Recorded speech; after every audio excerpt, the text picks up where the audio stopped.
statue fenomenalne su, baš je do jaja. Nikad nisi sam u Skopju, nikad, ono, znaš. Ideš u 4 jutra mrtav pijan doma i ovoga, di si Čentobor. Dođeš na onaj jedan most gdje je cijeli Tulum, njih 50 gore, ti matere! Znaš, fakat ih je puno, ono, znaš. I sad, statue su neka sad vaša nova stvar, ali znate kad neko kaže lijep si kao grčka statua, to je onak, to nije kompliment. Iz jednog jedinog razloga, a to je zato što sve grčke statue imaju ovak mali kurac. Ovak mali smokić. Znaš, i ono što je najbolje od svega, postoje dva povijesna razloga za time.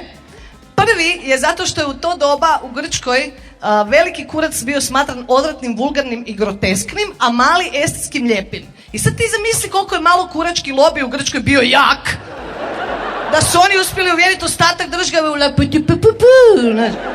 I drugo je zato što su se olimpijske igre u to doba igrale gole i onda bi ovi s velikim kurcima mogli mlatarat okolo, što fakat ima smisla, jer ako ti trčiš 100 metara prepone, možeš sam sebe ozlijediti. Znači ti kreneš i kao op, ko je to? Ja sam. I onda kad skačeš s motkom, ne treba ti motka. Kad skačeš troskok u pjesku, ostavljaš trag u pjesku, znaš, cijeli putem. Totalno